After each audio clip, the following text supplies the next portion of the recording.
Ukraine पर रूस का भीषण अटैक, राजधानी कीव पर बरसी मिसाइलें, रूसी इस्कंदर मिसाइलों ने मचाई तबाही।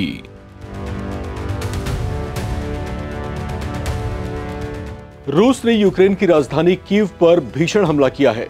राजधानी कीव पर रूस ने अपने बेहद शक्तिशाली इस्कंदर बैलिस्टिक मिसाइलों से हमला किया है, जिससे कीव में बहुत बड़ी तबाही मची है। इस हमले से राजधानी कीव में बिजली व्यवस्था और रेलवे व्यवस्था लगभग पूरी तरह से ठप हो गई है, जबकि हमले में कई यूक्रेनी नागरिकों की मौत भी हुई है। नमस्कार, मैं हूं राम विश्वकर्मा, आप देख रहे हैं नवभारत टाइम्स।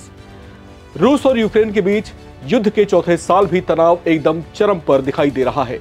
दोनों देशों के बीच शांति के कई प्रयास नाकाम साबित हुए हैं।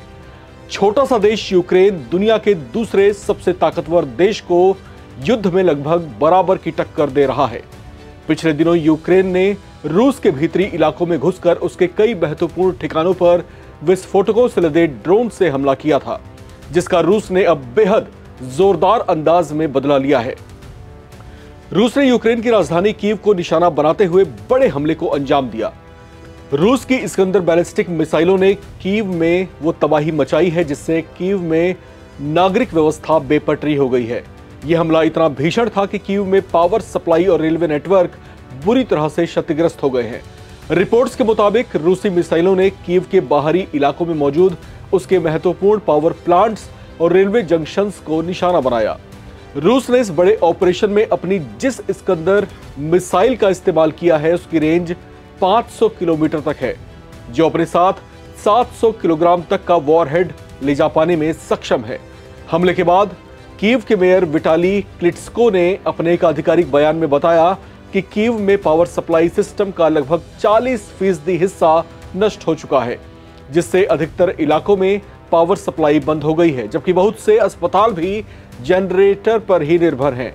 यूक्रेन के राष्ट्रपति वोलोदिमीर ज़ेलेंस्की ने इस हमले को नागरिकों की हत्या का प्रयास बताया है और इसे एक युद्ध अपराध भी करार दिया है। लेकिन अब सवाल यहां पर यह उठता है कि ज़ेलेंस्की जिस तरह का एलिगेशन अब रूस के इस रिटेलिएशन के ऊपर मढ़ने की कोशिश कर रहे हैं, तो क्या सवाल यहां पर यह नहीं बनता कि जब यूक्रेन ने रूस के भीतरी इलाकों में घुस करके उसके महत्वपूर्ण ठिकानों पर और उसके कुछ रेजिडेंशियल कॉलोनीज के आसपास जब बॉम्बार्डिंग की थी, जब वहां पर उसने अपने ड्रोन से अटैक किया था, तब क्या मानवीय मूल्य काम नहीं आए थे? तब क्या मानवता मर नहीं रही थी? तब क्या ज़ेलेंस्की को वो सब दिखाई नहीं दे रहा था? लेकिन अब जबकि रूस ने यूक्रेन से इस अंदाज में बदला लिया है, तो फिर यूक्रेनी राष्ट्रपति ज़ेलेंस्की को मानवीयता का पाठ पढ़ाना याद आ रहा है। वो यहाँ पर दुहाई दे रहे हैं कि मानवीयता जो है यहाँ पर शर्मसार हो रही है। खैर, संयुक्त राष्ट्र ने दोनों पक्षों से फिलहाल संयम बरतने की अपील की है। विश्लेषकों का कहना है कि रूस की ये रणनीति यूक्रेन की सर्दियों को कठिन बनाने के उद्देश्य से है। इस हमले के बाद यूरोपीय ऊर्जा बाजार में भी हलचल मच गई है और यूरोपीय संघ ने इस मुद्दे पर आपात बैठक बुलाई है। इस बैठक में क्या कुछ होगा, क्या कोई फैसला लिया जाने वाला है, क्या रूस के खिलाफ कोई सख्त फरमान जारी किया जाने वाला है, ये तमाम प्रश्न इस समय लगातार गूंज रहे हैं।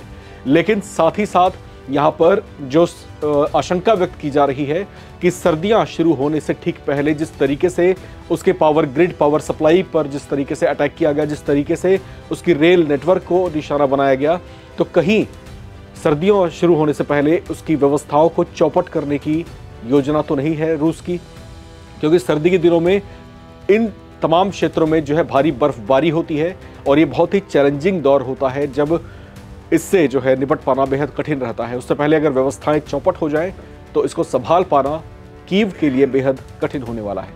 इस रिपोर्ट में इतना ही। बाकी अपडेट्स के लिए आप बने रहें, देखते रहें नवभारत टाइम्स।